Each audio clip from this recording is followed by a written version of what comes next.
Hello friends, ഇത് നമ്മൾ കാണാൻ പോകുന്നത് ദ ലാൻഡ് ഓഫ് വാരിയേഴ്സ് എന്ന സീരീസിന്റെ ഒന്നാമത്തെ സീസണിലെ മൂന്നാമത്തെ എപ്പിസോഡാണ്. ഇതിന് മുമ്പത്തെ ഭാഗങ്ങൾ കാണാത്തവർ തീർച്ചയായും അതൊക്കെ കണ്ടതിന് ശേഷം മാത്രമേ ഇത് കാണുക. പ്ലേലിസ്റ്റിന്റെ ലിങ്ക് ഞാൻ ഡിസ്ക്രിപ്ഷനിൽ ഇട്ടിട്ടുണ്ട്. കഴിഞ്ഞ എപ്പിസോഡിന്റെ അവസാനത്തിൽ നമ്മൾ കണ്ടത് ഗോസ്റ്റ് കുറെ സോൾ മാസ്റ്റേഴ്സിനെ കൊല്ലുന്നതാണ്. ഈ എപ്പിസോഡിന്റെ തുടക്കത്തിൽ തന്നെ കാണിക്കുന്നത് വീണ്ടും ടാങ്സാന്റെ ഫാദർ പ്രാക്ടീസ് ചെയ്യിപ്പിക്കുന്നതാണ്. അറിയാലോ, ടാങ്സാന്റെ ഫാദർ ഒരുപാട് പവർഫുൾ ആണ്. അതുകൊണ്ട് തന്നെ ടാങ്സാന് പറ്റിയ രീതിയിൽ ചെറിയ രീതിയിലുള്ള ടെസ്റ്റുകളാണ് അവന് കൊടുക്കുന്നതെങ്കിൽ പോലും അവന് അതൊന്നും ഓവർകം ചെയ്യാൻ സാധിക്കുന്നില്ല.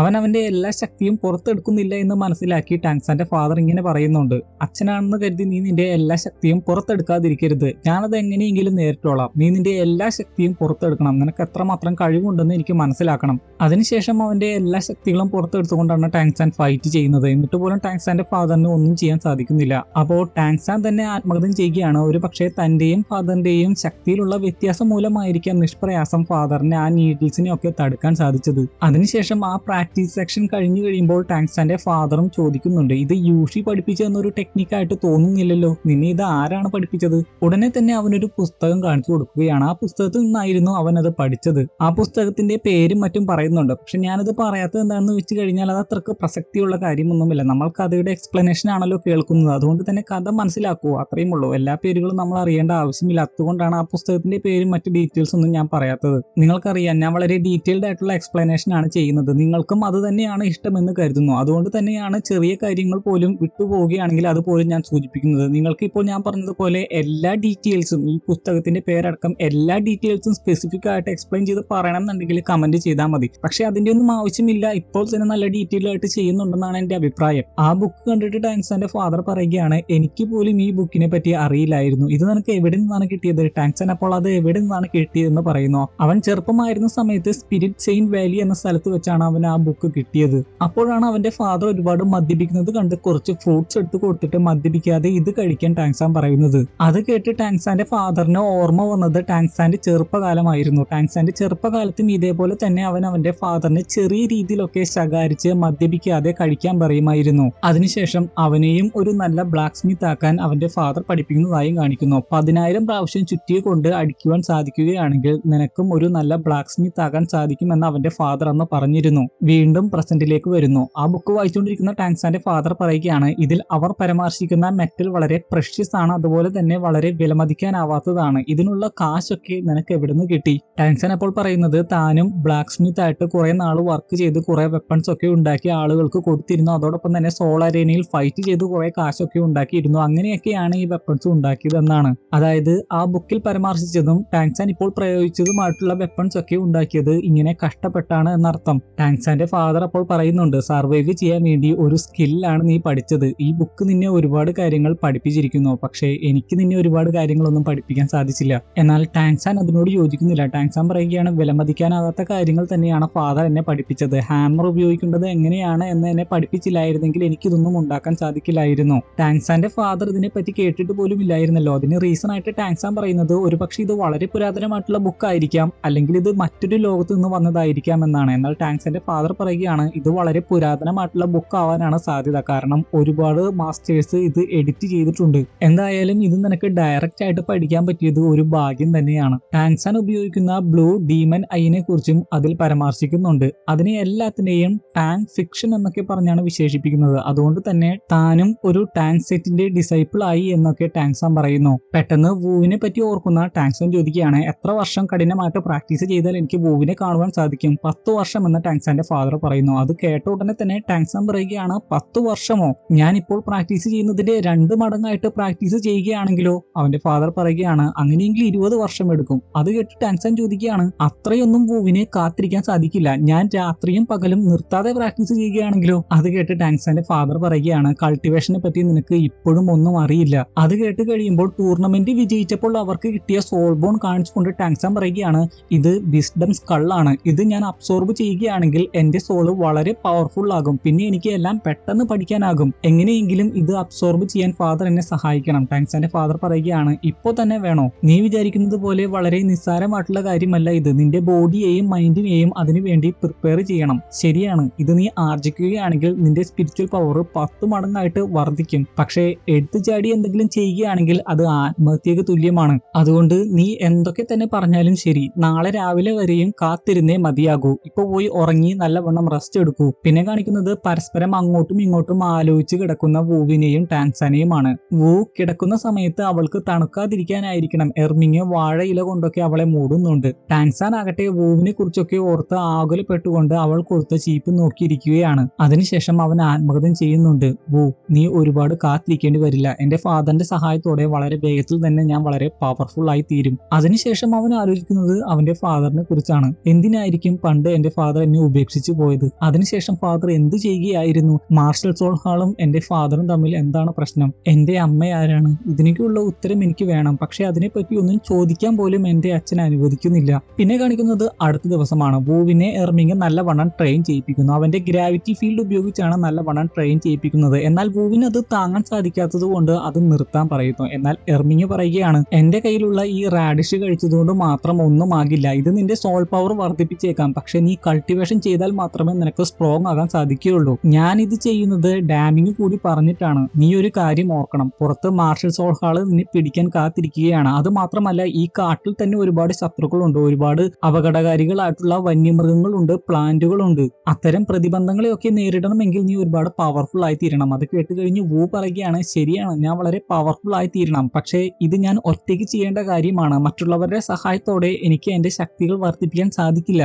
നിങ്ങൾ പറഞ്ഞതുപോലെ ഞാനൊരു സാധാരണ ഹ്യൂമൻ സോൾ മാസ്റ്ററിന് ഈക്വൽ ആണ്. പക്ഷെ എന്റെ ജീവിതത്തിലുണ്ടായ എല്ലാ ഗ്രോത്തും ഒറ്റയ്ക്ക് ഞാൻ നേടിയെടുത്തതാണ്. മറ്റുള്ളവരുടെ സഹായത്തോടെ എനിക്കത് ചെയ്യാൻ സാധിക്കില്ല. എന്നിട്ടും അവർ അതിനോട് യോജിക്കുന്നില്ല എന്ന് കാണുമ്പോൾ എങ്കിൽ ശരി എന്ന് പറഞ്ഞ് വൂ അവളുടെ സർവ്വശക്തിയും എടുക്കുന്നു. എന്നാൽ അത് തന്നെ അവൾക്ക് ദോഷകരമായിട്ട് ബാധിക്കുകയാണ്. എർമിങ്ങിന്റെ വളരെ പവർഫുൾ ആയിട്ടുള്ള ഗ്രാവിറ്റി ഫീൽഡ് താങ്ങാനാകാതെ അവൾ അവിടെ തളർന്നു വീഴുകയാണ്. ഡാമിങ് പറഞ്ഞിരുന്നു അങ്ങനെ ചെയ്യരുതെന്ന്. അവൾ വീഴുന്നത് കണ്ടപ്പോൾ ആകുലതയോടെ എർമിങ് എല്ലാം നിർത്തിവെച്ച് അവളുടെ അടുത്തേക്ക് ഓടി വരുന്നുണ്ട്. ദേഷ്യത്തോടെ വൂ പറയുകയാണ്, ഞാൻ നിങ്ങളോട് നേരത്തെ തന്നെ പറഞ്ഞതല്ലേ ഞാൻ ഇതൊക്കെ ഒറ്റയ്ക്കാണ് ചെയ്യേണ്ടതെന്ന്.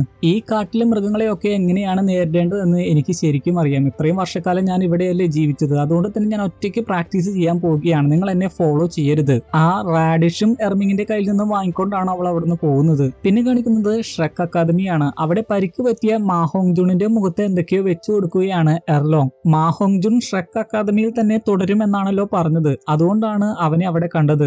മാഹോങ്ജുൺ ഇതേ സമയം എർലോങ്ങിനോട് പറയുകയാണ്, ജൂനിയേഴ്സിന്റെ മുമ്പിൽ വെച്ച് എന്നെ ഇങ്ങനെ അവഹേളിക്കണ്ടായിരുന്നു. എർലോങ് അപ്പോൾ പറയുകയാണ്, ഒരു ഡെമോൺസ്ട്രേഷന്റെ ഭാഗമായിട്ടല്ലേ ഇങ്ങനെയൊക്കെ ചെയ്തത്, കുറച്ച് സഹിച്ചാലും കുഴപ്പമില്ല. മാഹോങ്ജുൺ ഇതേ സമയം യൂഷിയോട് ചോദിക്കുന്നുണ്ട്, എന്റെ ഫീനിക്സിന്റെ സോൾ പവർ ടാങ്സാനേക്കാളും മുബായിനേക്കാളും വളരെ പവർഫുൾ ആണ്. പക്ഷെ എന്തുകൊണ്ടാണ് അവരുടെ മുമ്പിൽ ഞാൻ തോറ്റു പോകുന്നത്? അതവന്റെ മെന്റൽ സ്ട്രെങ്ത് വീക്ക് ആയതുകൊണ്ടാണെന്ന് യൂഷി പറയുന്നു. ഫ്ലാൻഡറും അത് തന്നെയാണ് പറയുന്നത്. മാഹോങ്ജുണിന്റെ ജീവിതത്തിൽ ലവ് ഒന്നും ഉണ്ടായിട്ടില്ല. ലവ് ആണ് നമ്മുടെ മൈൻഡിനെ സ്ട്രെങ്ത് ആക്കുന്നത്, കൾട്ടിവേഷൻ ബോഡിയെയും. അതുകൊണ്ടാണ് മാഹോങ്ജുൺ വീക്ക് ആയിട്ടിരിക്കുന്നത് എന്ന് പറയുമ്പോൾ തന്നെ എർലോങ് അവന്റെ ഡിസ്ലൊക്കേറ്റഡ് ആയിട്ടുള്ള ബോണുകൾ നേരെയാക്കി കൊടുക്കുന്നു. അതിൽ അവൻ ഒരുപാട് വേദന അനുഭവപ്പെടുന്നതായും കാണിക്കുന്നു. അതിനുശേഷം അവൻ പറയുകയാണ്, എനിക്ക് ഈ ലോകം ചുറ്റി സഞ്ചരിച്ച് കാണാനാണ് ഇഷ്ടം. അതുകൊണ്ട് തന്നെ ഞാൻ ലോകം ചുറ്റി സഞ്ചരിച്ച് കാണാൻ പോവുകയാണ്. എർലോങ് അപ്പോൾ ചോദിക്കുകയാണ്, നീ എന്നെ പേടിച്ചോടി പോവുകയൊന്നുമല്ലല്ലോ? ഒരിക്കലും ഇല്ല എന്ന് പറഞ്ഞുകൊണ്ട് അവൻ അവിടുന്ന് പോകുന്നതായിട്ട് കാണിക്കുന്നു. തന്റെ ജീവിതത്തിലും ലവ് വേണം, എങ്കിൽ മാത്രമേ താനും മെന്റലി സ്ട്രോങ് ആവുകയുള്ളൂ എന്നൊരു ഉദ്ദേശത്തോടു കൂടി തന്നെയാണ് മാഹോജുൺ പോകുന്നത്. അത് മാത്രമല്ല, അവന് ലോകം ചുറ്റി സഞ്ചരിക്കുന്നത് തന്നെയാണ് ഇഷ്ടമെന്ന് നേരത്തെ ഒരു എപ്പിസോഡിലും അവൻ പറഞ്ഞിരുന്നതായിട്ട് നമ്മൾ കേട്ടിരുന്നു. അവൻ അവിടുന്ന് പോയി കഴിയുമ്പോഴാണ് നമുക്കൊരു കാര്യം മനസ്സിലാവുന്നത്, അവൻ അവിടുന്ന് പുറത്ത് ചാടിക്കാൻ തന്നെ മാസ്റ്റേഴ്സ് മനഃപൂർവ്വം ചെയ്തതായിരുന്നു ഇത്. അതിനുള്ള പ്രധാന കാരണം മാർഷൽ സോൾ ഹാൾ ആണ്. ഒരുപാട് സ്റ്റുഡൻസിനെ മാനിപ്പുലേറ്റ് ചെയ്ത് വൂ എവിടെയാണെന്ന് കണ്ടുപിടിക്കാൻ ശ്രമിച്ചുകൊണ്ടിരിക്കുകയാണ് മാർഷൽ സോൾ ഹാൾ. അതുകൊണ്ട് തന്നെയാണ് മാഹോങ്ജുണിനെയും അവിടെ നിർത്താതെ അവിടുന്ന് പുറത്ത് ചാടിക്കാൻ, അവന്റെ സ്വന്തം ഇഷ്ടപ്രകാരം തന്നെ അവിടുന്ന് പുറത്ത് ചാടിപ്പിക്കാൻ അവർ ഇങ്ങനെയൊക്കെ ചെയ്തത്. പിന്നെ കാണിക്കുന്നത് പുറത്ത് വെച്ച് മാഹോങ്ജുൺ അവന്റെ ശക്തി പ്രയോഗിക്കുന്നതാണ്. അതിലൂടെ കുറെ മാർഷൽ സോൾ ഹാളിലെ ആളുകൾ പരിക്കേറ്റ് വീണിരുന്നു. ഷ്രെക്ക് അക്കാദമിയെ വിടാതെ ഫോളോ ചെയ്തുകൊണ്ടിരിക്കുകയാണ് മാർഷൽ സോൾ ഹാളിന്റെ ചാരന്മാർ. അതുകൊണ്ടാണ് അവരെ കണ്ടപ്പോൾ തന്നെ മാഹോങ്ജുൺ ഇങ്ങനെയൊക്കെ ചെയ്തത്. ഉടനെ തന്നെ പുറകിൽ നിന്ന് ഒരു വ്യക്തി വന്ന് മാഹോങ്ജുണിനെ കുത്താൻ വരുമ്പോൾ തന്നെ മാസ്റ്റേഴ്സും അവിടെ എത്തി എർലോങ് ഒരു ആക്രമണം നടത്തി അയാളെ തെറിപ്പിച്ചു വിടുന്നു. ദേഷ്യത്തോടെ അവർ പറയുന്നുണ്ട്, നിങ്ങൾ കളിക്കുന്നത് മാർഷൽ സോൾ ഹാളിനോടാണെന്ന്. ദേഷ്യത്തോടെ എർലോങ് അപ്പോൾ പറയുകയാണ്, നിങ്ങൾ എന്തിനാണ് ഷ്രെക്ക് അക്കാദമിയിലേക്ക് വന്നത്? ഇവിടെ വരാനുള്ള യാതൊരു അധികാരവും നിങ്ങൾക്കില്ല. വീണ്ടും അവർ എന്തൊക്കെയോ പറയാൻ വന്നതാണ്. അപ്പോൾ തന്നെ യൂഷി അവന്റെ കയ്യിലുണ്ടായിരുന്ന എൽഡേഴ്സ് ടോക്കൺ കാണിച്ചു കൊടുക്കുന്നു. ഈ എൽഡേഴ്സ് ടോക്കൺ കൈവശം വെക്കുന്നവർക്ക് വലിയ ബഹുമതികളാണ് കിട്ടുന്നത്. അത് കണ്ടപ്പോൾ തന്നെ മാർഷൽ സോൾ ഹാളിലുള്ളവർ യൂഷിയെ പേടിച്ച് ബഹുമാനിക്കുന്നുണ്ട്. യൂഷി ആകട്ടെ ഇനി ഇതിന്റെ പരിസരത്ത് പോലും കണ്ടുപോകരുത്, അവരുടെ കൂടെയുള്ളവരോടും ഇത് തന്നെ പറയാൻ പറയുന്നു. അവര് പോയി കഴിയുമ്പോൾ എർലോങ് മാഹോങ്ജുണിനോട് പറയുകയാണ്, നീ ഇവിടുന്ന് പോവുകയാണെന്ന് പറഞ്ഞിട്ട് നീ എന്നോട് നുണ പറഞ്ഞതാണോ? അത് കേട്ടപ്പോൾ തന്നെ മാഹോങ്ജുൺ പറയുകയാണ്, നിങ്ങളല്ലേ എന്നോട് നുണ പറഞ്ഞത്? പറയുന്നത്, എന്നെ ഇവിടുന്ന് പുറത്ത് ചാടിപ്പിക്കാൻ വേണ്ടിയല്ലേ നിങ്ങൾ ഇങ്ങനെയൊക്കെ പറഞ്ഞത്? ഞാൻ നിങ്ങളോട് നേരത്തെ പറഞ്ഞതാണ് ലോകം ചുറ്റി സഞ്ചരിച്ച് കാണുന്നതാണ് എനിക്ക് ഇഷ്ടമെന്ന്. പക്ഷേ പോകുന്നതിന് മുമ്പ് അക്കാദമിക്ക് വേണ്ടി എന്തെങ്കിലും ചെയ്യണമെന്ന് തോന്നി. അതുകൊണ്ടാണ് കുറച്ച് നാളത്തേക്ക് ഇവിടെ നിന്നത്. അത് കേട്ട് കഴിയുമ്പോൾ മാസ്റ്റേഴ്സ് പോലും നാണം കെട്ടു പോകുന്നുണ്ട്. അവർ കരുതിയിരുന്നത് മാ ഹോങ് ജുണിനൊന്നും അറിയില്ലായിരുന്നു എന്നാണ്. മാ ഹോങ് ജുൺ തുടർന്ന് പറയുന്നുണ്ട്, എനിക്ക് ഇതേപോലെ മാസ്റ്റേഴ്സിന്റെ പ്രൊട്ടക്ഷനോ ഒന്നുമില്ലാതെ കണ്ണിൽ കണ്ടവരോടൊക്കെ ഫൈറ്റ് ചെയ്യാൻ സാധിക്കണം. മാർഷൽ സോൾ ഹാളിന്റെ ഇതേപോലത്തെ ആളുകൾ വരികയാണെങ്കിൽ ഞാൻ അവരെ ധൈര്യപൂർവ്വം നേരിട്ട് കൊന്നുകളയും. യൂഷി അപ്പോൾ പറയുന്നുണ്ട്, നീ എടുത്തു ചാടി ഒന്നും പ്രവർത്തിക്കരുത്. നിന്റെ ജീവന് പ്രാധാന്യം കൊടുക്കണം. നിന്റെ കഴിവിൽ അമിതമായിട്ട് വിശ്വസിച്ച് പ്രശ്നങ്ങളിലേക്കൊന്നും ചാടരുത്. എർലോങ് പറയുന്നത്, ഇവിടെ വെച്ച് നീ ഗ്രൂപ്പായിട്ടാണ് ഫൈറ്റ് ചെയ്തിട്ടുള്ളത്. ഇനി മുതൽ നീ ഒറ്റയ്ക്കാണ് ഫൈറ്റ് ചെയ്യാൻ പോകുന്നതെന്നാണ്. അതൊക്കെ മനസ്സിലാക്കി തലയാട്ടിയതിനു ശേഷം മാ ഹോങ് ജുൺ പറയുകയാണ്, എനിക്ക് എന്റെ പാർട്ട്ണറിനെയും കണ്ടുപിടിക്കണം. അവന്റെ മൈൻഡ് വളരെ സ്ട്രോങ് ആകണമെങ്കിൽ ലവ് അവന്റെ ജീവിതത്തിൽ വേണം. അത് കണ്ടെത്തുക വളരെ പ്രയാസമാണ് എന്നൊക്കെ മാസ്റ്റേഴ്സ് നേരത്തെ പറഞ്ഞപ്പോൾ അത് വളരെ സീരിയസ് ആയിട്ട് തന്നെയാണ് മാ ഹോങ് ജുൺ എടുത്തേക്കുന്നത്. ഫ്ലാൻഡർ ആകട്ടെ ഒരു കിഴി അവന് കൊടുക്കുന്നു. അത് കണ്ട് മാ ഹോങ് ജുൺ അത്ഭുതത്തോടെ പറയുകയാണ്, ആർക്കും പൈസ കൊടുക്കാത്ത മാസ്റ്റർ ഇപ്പോൾ എനിക്ക് പൈസ തന്നിരിക്കുകയാണോ? എന്നാൽ അത് തുറന്നു നോക്കുമ്പോഴാണ് മനസ്സിലാവുന്നത് അതിൽ പൈസയൊന്നുമില്ല. ഫ്ലാൻഡർ പറയുകയാണ്, ഈ ഒരു കിഴിക്ക് തന്നെ ഒരുപാട് പൈസയാകുന്നുണ്ട്. അതിനുശേഷം മാസ്റ്റേഴ്സിനോടും സേഫ് ആയിരിക്കാൻ പറഞ്ഞുകൊണ്ട് ഇമോഷണൽ ആയിട്ടൊക്കെയാണ് അവർ പിരിയുന്നത്. അവൻ പോയി കഴിയുമ്പോൾ എർലോങ് പറയുകയാണ്, ഇത് മനസ്സിലാക്കിയിരുന്നെങ്കിൽ ഞാൻ ഇത്രമാത്രം അവനെ പ്രഹരിക്കില്ലായിരുന്നു. യൂഷി പറയുകയാണ്, ഈ എൽഡർ ടോക്കൺ എന്റെ കയ്യിലില്ലായിരുന്നെങ്കിൽ ഇന്ന് നമ്മൾ ശരിക്കും പെട്ടുപോയാനെ. ഫ്ലാൻഡർ പറയുകയാണ്, ടാങ്സാന്റെ ഫാദറിനെ ടാങ്സാനെ ഇവിടെ വിട്ട് തന്നെ പഠിപ്പിക്കാൻ തോന്നിയത് ഭാഗ്യം. അതുകൊണ്ടല്ലേ ഈ ടോക്കൺ കിട്ടിയത്. കഴിഞ്ഞ സീസണിൽ എവിടെയോ വെച്ചാണ് ടാങ്സാന്റെ ഫാദറിൽ നിന്ന് യൂഷിക്ക് ഈ ടോക്കൺ കിട്ടുന്നതെന്നാണ് തോന്നുന്നത്. പക്ഷെ എനിക്ക് അത് ഓർമ്മ കിട്ടുന്നില്ല. അപ്പോഴേക്കും ഹെവൻ ദുവോ സാമ്രാജ്യത്തിൽ നിന്ന് ഒരു അംഗരക്ഷകൻ അവിടെ എത്തി യൂഷി ആരാണെന്ന് ചോദിക്കുന്നു. അത് താനാണെന്ന് യൂഷി പറഞ്ഞു കഴിയുമ്പോൾ തന്നെ സന്ദേശവാഹകൻ പറയുകയാണ്, എംപറർ ഷൂയെ നിങ്ങളെ ഒരു മീറ്റിംഗിലേക്ക് ക്ഷണിച്ചിട്ടുണ്ട്. ഹെവൻ ദുവോ പാലസിൽ എത്തിക്കഴിയുമ്പോഴാണ് മനസ്സിലാവുന്നത് അവിടെ റോങ്കോങ്ങിന്റെ ഫാദറും ഉണ്ട്. അവര് ഡിസ്കസ് ചെയ്ത കാര്യം വേറൊന്നുമല്ല, ഒരുപാട് സോൾ മാസ്റ്റേഴ്സ് ആണ് ഈയിടെയായിട്ട് മിസ്സിംഗ് ആയിട്ടുള്ളത്. അതും വളരെ പവർഫുൾ ആയിട്ടുള്ള സോൾ മാസ്റ്റേഴ്സ് തന്നെയാണ് മിസ്സിംഗ് ആയിട്ടുള്ളത്. ഇനി നമുക്ക് ഈ എംപറർ ഷിയുവിനെ എംപറർ എന്ന് മാത്രം പറഞ്ഞ് വിശേഷിപ്പിക്കാം. എംപറർ തുടർന്ന് പറയുകയാണ്, പണ്ട് മുതൽക്ക് ഇതേപോലെ സോൾ മാസ്റ്റേഴ്സ് മിസ്സിംഗ് ആണ് എന്ന് പറഞ്ഞുകൊണ്ട് റിപ്പോർട്ടുകൾ വരാറുണ്ട്. അത് പക്ഷേ വളരെ കുറഞ്ഞ അളവിൽ മാത്രമായിരിക്കും. അവർ ഒരു പക്ഷേ സോൾ ബീസ്റ്റുകളെ ആക്രമിക്കാൻ പോകുന്ന സമയത്ത് എന്തെങ്കിലും അപകടം പറ്റിയോ അല്ലെങ്കിൽ അണ്ടർഗ്രൗണ്ട് ഫൈറ്റിന് പോകുന്ന സമയത്ത് എന്തെങ്കിലും അപകടം പറ്റിയൊക്കെ ആയിരിക്കും അവർ മരിച്ചിട്ടുണ്ടാവുക. എന്നാൽ കഴിഞ്ഞ കുറച്ച് മാസങ്ങളായിട്ട് വലിയ എമൗണ്ടിലുള്ള സോൾ മാസ്റ്റേഴ്സ് ആണ് മിസ്സിംഗ് ആയിട്ടുള്ളത്. അപ്പോൾ മാത്രമാണ് ഇത് വളരെ സീരിയസ് ആയിട്ടുള്ള ഒരു പ്രശ്നമാണെന്ന് എനിക്ക് മനസ്സിലായത്. ഈ കഴിഞ്ഞ ദിവസം പോലും വളരെ പവർഫുൾ ആയിട്ടുള്ള കുറച്ച് സോൾ മാസ്റ്റേഴ്സ് മിസ്സിംഗ് ആണ്. പവർഫുൾ ആയിട്ടുള്ളവരെയൊക്കെ സോൾ സെയിന്റ്, സോൾ കിങ് അങ്ങനെയൊക്കെ പറഞ്ഞ് വിശേഷിപ്പിക്കാറുണ്ട്. അത്തരത്തിലുള്ള കാറ്റഗറിയിൽ വരുന്ന ആളുകളെയൊക്കെയാണ് മിസ്സിംഗ് ആയിട്ടുള്ളത്. കഴിഞ്ഞ എപ്പിസോഡിൽ ഗോസ്റ്റ് കുറെ സോൾ മാസ്റ്റേഴ്സിനെ അറ്റാക്ക് ചെയ്ത് ചാരമാക്കി ഭക്ഷിക്കുന്നത് പോലെ നമ്മൾ കണ്ടില്ലേ. പക്ഷേ യഥാർത്ഥത്തിൽ അവരെ ഭക്ഷിച്ചിട്ടൊന്നുമില്ല. എങ്ങോട്ടാണ് അവരെ കൊണ്ടുപോയതെന്ന് ഉടനെ നമുക്ക് മനസ്സിലാകും. യൂഷിക്കും ഇത് വളരെ സീരിയസ് ആയിട്ടുള്ള പ്രശ്നമാണെന്ന് മനസ്സിലാവുന്നുണ്ട്. യൂഷി അതിനുശേഷം പറയുകയാണ്, ഞാൻ തിരികെ പോയതിനു ശേഷം എന്താണ് ഇതിന് പിന്നിലുള്ള കാര്യമെന്ന് നല്ലവണ്ണം ഒന്ന് ആലോചിച്ച് നോക്കട്ടെ. എംപറർ പറയുകയാണ്, ക്രൗൺ പ്രിൻസും ഇതിനെക്കുറിച്ചൊക്കെ അന്വേഷിക്കുന്നുണ്ട്. അപ്പോഴേക്കും എംപറർ ഒന്ന് ചുമച്ചു പോകുന്നു. ഉടനെ തന്നെ പുറകിൽ നിന്നൊരാൾ ചോദിക്കുകയാണ്, ഫാദർ നല്ലവണ്ണം റെസ്റ്റ് ചെയ്തില്ലേ, എന്തുകൊണ്ടാണ് ഇങ്ങനെ ചുമക്കുന്നത്? അത് വേറെ ആരുമായിരുന്നില്ല, നേരത്തെ എംപറർ പറഞ്ഞ ക്രൗൺ പ്രിൻസ് തന്നെയായിരുന്നു. അയാളുടെ പേരാണ് ഷു ക്യുൻഹെ. ക്രൗൺ പ്രിൻസ് എന്ന പദവി ഉള്ളത് കൊണ്ട് തന്നെ എളുപ്പത്തിന് വേണ്ടി നമുക്ക് അയാളെ ക്രൗൺ പ്രിൻസ് എന്ന് തന്നെ വിളിക്കാം. എംപറർ അപ്പോൾ ക്രൗൺ പ്രിൻസിനോട് പറയുകയാണ്, അത് വലിയ കാര്യമായിട്ടൊന്നും എടുക്കേണ്ട, അത് ചെറിയ ചുമയാണ്. അതിനുശേഷം യൂഷിയോട് പറയുകയാണ്, നിങ്ങളെ ഞാൻ ഹെവൻ ദുവോ സാമ്രാജ്യത്തിന്റെ റോയൽ സോൾ മാസ്റ്റർ ചീഫായിട്ട് ഉയർത്തുകയാണ്. അത് കേട്ട് കഴിയുമ്പോൾ തന്നെ താൻ അതിനൊന്നും ക്വാളിഫൈഡ് അല്ല എന്ന് യൂഷി പറയുന്നുണ്ടെങ്കിലും നിന്റെ കഴിവിൽ എനിക്ക് നല്ല വിശ്വാസമുണ്ടെന്ന് എംപറർ പറയുന്നു. ക്രൗൺ പ്രിൻസും അത് തന്നെയാണ് പറയുന്നത്. ക്രൗൺ പ്രിൻസ് പറയുന്ന കാര്യങ്ങൾ ഇതൊക്കെയാണ്. ഷെക്ക് അക്കാദമിയുടെ 7 ഡെവിൾസ് വളരെ ഫേമസ് ആണ്. മാർഷൽ സോൾ ഹാളിനെതിരെ അവർ നടത്തിയ വിജയങ്ങളൊക്കെ ഞങ്ങൾ അറിഞ്ഞു. അതിൽ ടാങ്സാൻ വളരെ എക്സെപ്ഷണൽ ആണ്. അവനെ കുറിച്ച് ഒന്നും തന്നെ പറയാനില്ല. അവരങ്ങനെയൊക്കെ ആക്കി തീർത്തത് മാസ്റ്റർ തന്നെയാണ്. മാസ്റ്ററിന്റെ പ്രിൻസിപ്പിൾസിലും കഴിവിലും ഒക്കെ ഞങ്ങൾക്ക് നല്ല വിശ്വാസമുണ്ട്. മാസ്റ്റർ ഇവിടേക്ക് വരികയാണെങ്കിൽ ഒരുപാട് സ്കിൽഡ് ആയിട്ടുള്ള ആളുകൾ ഹെവൻ ദുവോ സാമ്രാജ്യത്തിലേക്ക് വരും. പിന്നെ ആരും നമ്മുടെ സാമ്രാജ്യത്തെ ഒന്ന് തൊടാൻ ഭയക്കും. അവരത്രയൊക്കെ പറഞ്ഞതുകൊണ്ട് തന്നെ വേറെ നിവൃത്തിയില്ലാതെ യൂഷി അതൊക്കെ അംഗീകരിക്കുന്നു. പിന്നെ കാണിക്കുന്നത് വു ആ റെഡിറ്റ് അബ്സോർബ് ചെയ്യുന്നതാണ്. അത് മുഴുവനായിട്ട് അബ്സോർബ് ചെയ്ത് കഴിയുമ്പോഴാണ് അപ്പോഴാണ് അവിടെ അടുത്തായിട്ട് ഒരു കുറുക്കൻ ട്രാപ്പിൽ പെട്ട് കിടക്കുന്നത് കാണുന്നത്. ഏതോ മനുഷ്യർ വെച്ച ട്രാപ്പാണതെന്ന് വൂവിന് മനസ്സിലാകുന്നുണ്ട്. വളരെ ക്യൂട്ടായിട്ടുള്ള ഒരു കുഞ്ഞു കുറുക്കനായിരുന്നു അത്. അതിനുശേഷം ആ കുഞ്ഞു കുറുക്കനോട് ചിരിച്ചുകൊണ്ട് വൂ ചോദിക്കുന്നുണ്ട്, ഈ ചെറു പ്രായത്തിൽ എന്തിനാണ് അപകടം വരുത്തി വെക്കാൻ ഒരുപാട് അപകടങ്ങൾ നിറഞ്ഞ ഈ കാട്ടിലേക്ക് നീ വന്നതെന്ന്. അപ്പോഴാണ് ആ കുഞ്ഞു കുറുക്കന്റെ ആക്ഷൻസ് അവൾ ശ്രദ്ധിക്കുന്നത്. ആ കുഞ്ഞു കുറുക്കൻ അവളെ എങ്ങോട്ടോ വിളിക്കുകയാണ്. അതിന്റെ കാലിന് നല്ലവണ്ണം പരിക്ക് പറ്റിയത് കൊണ്ട് തന്നെ അതിലാദ്യം ബാൻഡേഡ് വെക്കാമെന്നാണ് അവൾ കരുതിയത്. പക്ഷെ ആ കുറുക്കിന് അവളോട് എന്തോ പറയണമെന്നുണ്ടായിരുന്നു. അതുകൊണ്ട് തന്നെ അതിനെ ഫോളോ ചെയ്യുകയാണ് വൂ. അത് വൂവിനെ നയിച്ചത് മാർഷൽ സോൾ ഹാളിലെ കുറെ ആളുകളുടെ അടുത്തേക്കായിരുന്നു. അവരെ കണ്ടു കഴിയുമ്പോൾ വൂ ചിന്തിക്കുന്നുണ്ട്, അവരെന്നെ തേടിയാണോ വന്നതെന്ന്. അപ്പോഴാണ് വൂ അവിടെ കാണുന്നത് ആ കുഞ്ഞു കുറുക്കന്റെ അമ്മയും ഇതേപോലത്തെ ട്രാപ്പിൽ അവിടെ വീണ് കിടക്കുന്നുണ്ട്. അതിന്റെ അടുത്തേക്കായിരുന്നു ആ കുഞ്ഞു കുറുക്കൻ വൂവിനെ നയിച്ചത്. എന്നാൽ ആ കുറുക്കൻ ഒരു ചെറിയ വർഷം മാത്രം പ്രായമുള്ള കുറുക്കനായിരുന്നു. അതുകൊണ്ട് തന്നെ അത് വേസ്റ്റ് എന്ന് പറഞ്ഞ് മാർഷൽ സോൾ ഹാൾ അതിനെ എന്തോ ചെയ്യുന്നുണ്ട്. അത് മരിച്ചോ എന്നറിയില്ല. അതിനുശേഷം അവർ ചെക്ക് ചെയ്യാൻ പോകുന്നത് ഇതേപോലത്തെ മറ്റുള്ള ട്രാപ്പുകളാണ്. അതിലെങ്കിലും നല്ല അവർക്ക് യൂസ്ഫുൾ ആയിട്ടുള്ള സോൾ ബീസ്റ്റുകൾ കുടുങ്ങിയിട്ടുണ്ടാകുമെന്ന് പറഞ്ഞുകൊണ്ടാണ് അവർ പോകുന്നത്. അത് കണ്ടു കഴിയുമ്പോൾ വൂവിന് മനസ്സിലാകുന്നു, എന്നെ തേടിയല്ല അവർ വന്നിരിക്കുന്നത്, മറിച്ച് എന്തോ വലിയ ലക്ഷ്യം അവർക്കുണ്ട്. പിന്നെ കാണിക്കുന്നത് ടാങ്സാനെയും അവന്റെ ഫാദറിനെയും ആണ്. ടാങ്സാൻ ഇതേ സമയം ഫാദറിനോട് പറയുകയാണ്, ബേബി ഡോങ് ഇത് ഉണ്ടാക്കിയത് ഹുലീനയ്ക്ക് വേണ്ടിയാണെന്നാണ് തോന്നുന്നത്. ടാങ്സാന്റെ ഫാദറും അത് ശരിവെക്കുന്നു. ഹുലീനയ്ക്കും ഇത് ഇപ്പോൾ വളരെ അത്യാവശ്യമാണ്. ബേബി ഡോങ്ങിന്റെ പിൻഗാമിയാണല്ലോ ഹുലീന. അതുകൊണ്ട് തന്നെ ഭാവിയിൽ നിനക്ക് ഏറ്റവും പ്രതിബന്ധം സൃഷ്ടിക്കാൻ പോകുന്നതും അവൾ തന്നെയാണ്. അവളെ ഒന്ന് നോട്ട് ചെയ്ത് വെക്കുന്നത് നല്ലതായിരിക്കും. ടാങ്സാൻ അപ്പോൾ പറയുന്നുണ്ട്, ഞാൻ ഈ സോൾ ബോൺ അബ്സോർബ് ചെയ്ത് കഴിയുമ്പോൾ അവളെക്കാളും മുന്നിലെത്തുമെന്ന്. എന്നാൽ ടാങ്സാന്റെ ഫാദർ പറയുകയാണ്, അത് അത്രയ്ക്ക് എളുപ്പമുള്ള കാര്യമൊന്നുമല്ല, നിനക്ക് ക്ലിയർ ആയിട്ടുള്ള ഒരു മൈൻഡ് വേണം. ടാങ്സാൻ പറയുകയാണ്, അതൊക്കെ എന്നെ കൊണ്ട് പറ്റും. വളരെ അക്ഷമനായിട്ടാണ് ടാങ്സാൻ പ്രവർത്തിക്കുന്നത്. അവന്റെ ഫാദർ പറഞ്ഞ ഒരു കാര്യം പോലും അവൻ കേട്ടില്ല. ക്ലിയർ ആയിട്ടുള്ള മൈൻഡ് വേണമെന്ന് അവന്റെ ഫാദർ പറഞ്ഞില്ലേ, അത് അവൻ കേൾക്കാത്തത് കൊണ്ട് തന്നെ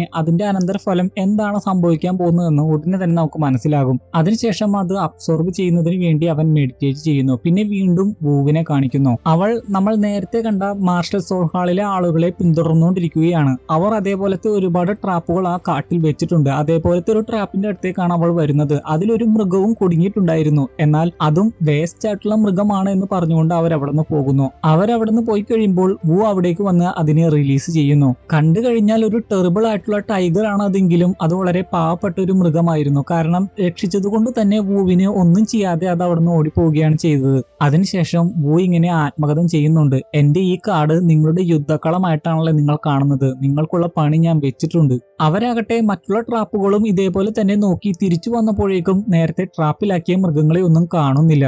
അത് അന്വേഷിക്കുന്നതിന്റെ ഇടയിലാകട്ടെ അവരാകട്ടെ കുറെ ട്രാപ്പുകളിൽ വന്ന് വീഴുന്നു. ഒരു പക്ഷെ അവരുടെ ട്രാപ്പുകൾ തന്നെ വൂ അവർക്കെതിരായിട്ട് വെച്ചതായിരിക്കും. അങ്ങനെ പറയാൻ കാരണം വേറൊന്നുമല്ല, ദൂരെ നിന്ന് വൂ ഇതെല്ലാം നിരീക്ഷിച്ചുകൊണ്ട് ചിരിക്കുന്നുണ്ടായിരുന്നു. വീണ്ടും മെഡിറ്റേറ്റ് ചെയ്തുകൊണ്ടിരിക്കുന്ന ടാങ്സാനെ കാണിക്കുന്നു. അവന്റെ എക്സ്പ്രഷൻ ഒക്കെ മാറുന്നത് കണ്ടു കഴിയുമ്പോൾ ഫാദറിന് മനസ്സിലാകുന്നു ടെസ്റ്റ് ആരംഭിച്ചിരിക്കുന്നു എന്ന്. അവന്റെ ഉള്ളിലാകട്ടെ ഇതേ സമയം നടന്നുകൊണ്ടിരിക്കുന്നത് ഈ ഒരു സംഭവമാണ്. വൂ അവന്റെ പേര് വിളിച്ചുകൊണ്ട് അവന്റെ അടുത്തേക്ക് വരുന്നു. വൂവിനെ കണ്ടു കഴിയുമ്പോൾ അവർ പരസ്പരം കെട്ടിപ്പിടിക്കുന്നു. അതിനുശേഷം ടാങ്സാൻ ചോദിക്കുകയാണ്, നീ എന്താണ് ഇവിടെ? അപ്പോൾ വൂ പറയുകയാണ്, എനിക്ക് നിന്നെ പിരിഞ്ഞിരിക്കാൻ സാധിക്കില്ല, ഇനി ഒരിക്കലും ഞാൻ നിന്നെ വിട്ടു പോകില്ല. ടാങ്സാൻ അപ്പോൾ അതിന് സമ്മതിക്കുന്നു. അപ്പോഴേക്കും അവന്റെ ഫാദറും അങ്ങോട്ട് വരുന്നു. ഫാദറിനെ കണ്ടു കഴിയുമ്പോൾ വൂവിനെ അവന്റെ പുറകിൽ നിർത്തി ഫാദറിനോട് അവൻ പറയുകയാണ്, വൂവിനെ ഇവിടുന്ന് ഓടിക്കരുത്, എന്നിൽ നിന്ന് അവളെ അകറ്റരുത്. ടാങ്സാന്റെ ഫാദർ ആകട്ടെ അതേസമയം ചിരിച്ചുകൊണ്ട് പറയുകയാണ്, ഞാൻ എന്തിനാണ് ഇത്തരത്തിലുള്ള ദുഷ്ടപ്രവൃത്തികളൊക്കെ ചെയ്യുന്നത്? ലൈഫ് വളരെ ചെറുതാണ്, അത് നമ്മൾ മാക്സിമം ഹാപ്പി ആയിട്ട് ഇരിക്കാൻ ശ്രമിക്കണം. അത് കേട്ട് കഴിയുമ്പോൾ അവർക്കും സന്തോഷമാകുന്നു. ടാങ്സാൻ അതിനുശേഷം പറയുകയാണ്, നിനക്കറിയാമോ, എപ്പോഴും ഞാൻ നിന്നെ കുറിച്ച് മാത്രമേ ചിന്തിച്ചിരുന്നുള്ളൂ. വൂ പറയുകയാണ്, അതുകൊണ്ടല്ലേ ഞാൻ ഇങ്ങോട്ട് വന്നത്. നമുക്കിനി ജീവിതകാലം മുഴുവനും ഇവിടെ തന്നെ ജീവിക്കാം, വേറെ ആരും ഇവിടെ വേണ്ട. പുറം ലോകത്തെ പ്രശ്നങ്ങളിലൊന്നും ഇനി മുതൽ നമ്മൾ ഇടപെടാൻ പോകുന്നില്ല. എന്നാൽ ഉടനെ തന്നെ ടാങ്സാൻ പറയുകയാണ്, നമുക്ക് ഷ്രെക്ക് അക്കാദമിയിലേക്ക് പോകണ്ടേ? നമ്മുടെ മാസ്റ്റേഴ്സ് നമ്മളെ കുറിച്ച് ഓർത്ത് ആകുലപ്പെടുന്നുണ്ടാകും. എന്നാൽ വൂ പറയുകയാണ്, വേണ്ട, നമുക്ക് ഈ സ്വർഗത്തിൽ തന്നെ ഒരു ഫ്രീ ബേർഡിനെ പോലെ ജീവിക്കാം. എന്നാൽ അത് കേട്ട് കഴിയുമ്പോൾ ടാങ്സാനെ എന്തോ പന്തികേട് മണക്കുന്നു. അവൻ പറയുകയാണ്, യഥാർത്ഥത്തിലുള്ള വൂ ഇങ്ങനെയല്ല പെരുമാറുന്നത്. അവൾ ഒരിക്കലും ഷ്രെക്ക് അക്കാദമിക്ക് എതിരെ ഇങ്ങനെ സംസാരിക്കില്ല. അത് മാത്രമല്ല, അവൾ ഒരിക്കലും എടുത്ത തീരുമാനത്തിൽ നിന്ന് ഒരിക്കലും പിന്തിരിയാറില്ല. നീ സ്റ്റാർദുവോ ഫോറസ്റ്റിൽ എനിക്ക് വേണ്ടി കാത്തിരിക്കാമെന്നല്ലേ പറഞ്ഞത്? ആ തീരുമാനത്തിൽ നിന്ന് നീ എങ്ങനെയാണ് പിന്തിരിഞ്ഞത്? എന്നാൽ ടാങ്സാന്റെ ഫാദറും വൂ പറഞ്ഞതാണ് ശരി എന്ന് പറഞ്ഞ് വൂവിന്റെ കൂടെ ചേർന്നാണ് സംസാരിക്കുന്നത്. അത് കേട്ട് ടാങ്സാൻ പറയുകയാണ്, ഞങ്ങൾ തമ്മിൽ പിരിയണമെന്ന് ഫാദർ തന്നെയല്ലേ പറഞ്ഞത്? ഇല്ല, ഇതൊരിക്കലും റിയാലിറ്റി ആയിരിക്കില്ല. നീ എന്റെ യഥാർത്ഥ വൂ അല്ല, അതേപോലെ തന്നെ നിങ്ങൾ എന്റെ യഥാർത്ഥ അച്ഛനുമല്ല. വൂ ആകട്ടെ എന്നെ വിട്ടുപോകരുത്, എന്നെ വിട്ടുപോകരുത് എന്ന് കരഞ്ഞു പറഞ്ഞുകൊണ്ടിരിക്കുന്നു. ടാങ്സാൻ ഉടനെ തന്നെ ദേഷ്യത്തോടെ അവന്റെ കൈ ഇറുക്കുന്നതായിട്ട് കാണിക്കുന്നു. പിന്നീട് അവൻ ആ ഒരു ടെസ്റ്റ് നിന്ന് പുറത്തു വരുന്നതായിട്ടാണ് കാണിക്കുന്നത്. അതായത് ആ ടെസ്റ്റ് അവൻ ഓവർകം ചെയ്തു. പുറത്തു വന്ന ഉടനെ തന്നെ ഫാദർ അവനോട് പറയുകയാണ്, ഞാൻ വിചാരിച്ചിരുന്നില്ല ഇത്രയ്ക്ക് പെട്ടെന്ന് നീ അതിൽ നിന്ന് പുറത്ത് കടക്കുമെന്ന്. നിന്റെ സ്പിരിച്വൽ പവർ ഞാൻ ഉദ്ദേശിക്കുന്നതിനേലും അപ്പുറമുണ്ട്. ടാങ്സാൻ അപ്പോൾ പറയുകയാണ്, അത് റിയൽ അല്ല, ഫേക്ക് ആണ് എന്ന് എനിക്ക് മനസ്സിലായി. പക്ഷേ കുറച്ചു നേരത്തേക്കെങ്കിലും അത് റിയൽ ആയിരുന്നെങ്കിൽ എന്ന് ഞാൻ ചിന്തിച്ചു പോകുന്നു. ഇപ്പോ ഞാൻ വിസ്ഡം സ്കള് അബ്സോർബ് ചെയ്തിട്ടുണ്ട്. ഇനി എത്ര വർഷം വേണം എനിക്ക് വൂവിനെ കാണാൻ? 5 വർഷം കൂടി എന്ന് ടാങ്സാന്റെ ഫാദർ പറയുന്നു. മാത്രമല്ല ഈ 5 വർഷത്തിനുള്ളിൽ ടാങ്സാന്റെ ഫാദറിന്റെ 10 സ്ട്രൈക്കുകൾ അവന് നേരിടാൻ സാധിക്കണം. എങ്കിലത് ഇപ്പോൾ തന്നെ തുടങ്ങാമെന്ന് പറഞ്ഞ് വീണ്ടും പ്രാക്ടീസ് ചെയ്യുന്നതായിട്ട് കാണിക്കുന്നു. ടാങ്സാൻ എത്രയൊക്കെ ശ്രമിച്ചിട്ടും ടാങ്സാന്റെ ഫാദറിനെ ഒന്ന് തൊടുവാൻ പോലും ടാങ്സാന് സാധിക്കുന്നില്ല. ഈവൻ ടാങ്സാന്റെ ഫാദർ ഒന്നും തന്നെ ചെയ്യാതിരുന്നിട്ട് പോലും ടാങ്സാനെ ചുറ്റിയെ കൊണ്ട് ടാങ്സാന്റെ ഫാദറിനെ ഒന്ന് തൊടാൻ പോലും സാധിക്കുന്നില്ല. അവസാനം ടാങ്സാന്റെ ഫാദർ ഒരു ഹിറ്റ് കൊടുത്തു കഴിയുമ്പോൾ അതുമൂലം അവൻ തെറിച്ചു പോയി വീഴുന്നുണ്ട്. അതിനുശേഷം അവന്റെ ബോധവും പോകുന്നുണ്ട്. എന്നാൽ അതിനുശേഷം രാത്രി എന്നോ പകൽ എന്നോ ഭേദമില്ലാതെ പ്രാക്ടീസ് ചെയ്യുന്നതായിട്ട് കാണിക്കുന്നു. ടാങ്സാൻ അവന്റെ ബ്ലൂ സിൽവർ പ്ലാന്റ് ഒക്കെ ഫാദറിനെതിരെ പ്രയോഗിച്ചു നോക്കുന്നുണ്ട്. എന്നാൽ ഫാദറിനെതിരെ അതൊന്നും വർക്ക് ആകുന്നില്ല എന്ന് മാത്രമല്ല ഫാദറിന്റെ കയ്യിൽ നിന്ന് നല്ല ഹിറ്റ് തന്നെ അവന് കിട്ടുകയും ചെയ്യുന്നു. അതിനുശേഷം 3 വർഷത്തിന് ശേഷമുള്ള കാര്യങ്ങളാണ് കാണിക്കുന്നത്. ടാങ്സാൻ ഇപ്പോൾ അവന്റെ 8 സോൾ ബോൺ ഉപയോഗിച്ച് പോലും അവന്റെ ഫാദറിനെതിരെ ഫൈറ്റ് ചെയ്യുന്നു. അവന്റെ ഫാദർ ഇപ്പോൾ അല്പം കഷ്ടപ്പെടുന്നതായിട്ട് കാണിക്കുന്നുണ്ട്. അതായത് ടാങ്സാന്റെ ശക്തി ഒരുപാട് വർദ്ധിച്ചിരിക്കുന്നതായിട്ട് കാണിക്കുന്നു. പിന്നീട് ഉടനെ തന്നെ ടാങ്സാന്റെ ഫാദറിന്റെ 10 സ്ട്രൈക്കുകൾ അവൻ തടയുന്നതായിട്ടും കാണിക്കുന്നു. അതിനുശേഷം സന്തോഷത്തോടെ അവൻ പറയുകയാണ്, ഞാൻ അത് കംപ്ലീറ്റ് ആക്കി. ടാങ്സാന്റെ ഫാദർ പറയുകയാണ്, 5 വർഷമെങ്കിലും എടുക്കുമെന്നാണ് ഞാൻ കരുതിയത്, പക്ഷേ 3 വർഷത്തിനുള്ളിൽ നീ അത് കംപ്ലീറ്റ് ആക്കിയിരിക്കുന്നു. സന്തോഷത്തോടെ അതിനുശേഷം അവൻ പറയുകയാണ്, ഇനി എനിക്ക് വൂവിനെ കാണാൻ പോകാമല്ലോ. ഫാദറിനോട് കെയർഫുൾ ആയിരിക്കാൻ പറഞ്ഞുകൊണ്ട് ഉടനെ തന്നെ അവൻ സ്റ്റാർഡുവോ ഫോറസ്റ്റിലേക്ക് പോകുന്നതായിട്ട് കാണിക്കുന്നു. എന്നാൽ അവനെ കണ്ടു കഴിഞ്ഞപ്പോൾ തന്നെ വൂ ചോദിക്കുന്നത് നീ ആരാണ് എന്നാണ്. അത് കേട്ട് കഴിയുമ്പോൾ ടാങ്സാൻ ഒരുപാട് വിഷമമാകുന്നുണ്ട്. താൻ ടാങ്സാൻ ആണെന്നൊക്കെ പറഞ്ഞ് വൂ അവന് കൊടുത്ത ചീപ്പൊക്കെ അവൻ കാണിച്ചു കൊടുക്കുമ്പോൾ തന്നെ പെട്ടെന്ന് ചിരിച്ചുകൊണ്ട് വൂ പറയുകയാണ്, ഇത്രയും നാൾ എന്നെ കാത്തിരിപ്പിച്ചതിന് വേണ്ടിയാണത്. ഒരുപാട് വിഷമത്തോടെ ടാങ്സാൻ അപ്പോൾ അവളെ കെട്ടിപ്പിടിച്ചുകൊണ്ട് പറയുകയാണ്, ഞാൻ ഒരിക്കലും ഇനി നിന്നെ വിട്ടു പോകില്ല. ഈ 3 വർഷക്കാലം നീ ഒരുപാട് കഷ്ടപ്പെട്ടിട്ടുണ്ടാകുമല്ലേ, ഇനി ഞാൻ നിന്നെ എപ്പോഴും പ്രൊട്ടക്ട് ചെയ്യും. വൂ അപ്പോൾ പറയുകയാണ്, നമ്മൾ ഇനി ഒരുമിച്ചായിരിക്കും കൾട്ടിവേഷൻ ചെയ്യാൻ പോകുന്നത്. അതിനുശേഷം നമുക്ക് നോക്കാം ആരെയാണ് പ്രൊട്ടക്ട് ചെയ്യാൻ പോകുന്നതെന്ന്. അവളെ സന്തോഷിപ്പിക്കുന്നതിന് വേണ്ടി ടാങ്സാൻ അപ്പോൾ ചിരിച്ചുകൊണ്ട് നീ തന്നെയാണ് പവർഫുൾ എന്ന് പറയുന്നു. അതിനുശേഷം അവൻ വൂവിന് മുടി വാരി കൊടുക്കുന്നതായിട്ട് കാണിക്കുന്നു. പെട്ടെന്ന് തന്നെ അവിടെ ഉണ്ടായിരുന്ന ബ്ലൂ സിൽവർ പ്ലാന്റുകളെല്ലാം അപ്രത്യക്ഷമാവുകയാണ്. ടാങ്സാൻ അപ്പോൾ ഉടനെ അപകടം മണക്കുന്നു. വൂവിനോട് നീ ഇപ്പോൾ അപകടത്തിലാണ് എന്ന് പറയുമ്പോൾ വൂ പറയുകയാണ്, ഞാൻ നിന്റെ മുമ്പിലല്ലേ ഇരിക്കുന്നത്. അത് മാത്രമല്ല ഈ സ്ഥലം കംപ്ലീറ്റ് ആയിട്ട് സേഫ് ആയിട്ടുള്ള ഒരു സ്ഥലമാണ്. ഇവിടെ ഞാൻ എങ്ങനെയാണ് അപകടത്തിലാവുക? ടാങ്സാൻ അപ്പോൾ പറയുകയാണ്, ഇല്ല, എന്റെ തോന്നലുകളൊന്നും അങ്ങനെ തെറ്റാറൊന്നുമില്ല. അപ്പോഴാണ് അവളുടെ കൈ ടാങ്സാൻ ശ്രദ്ധിക്കുന്നത്.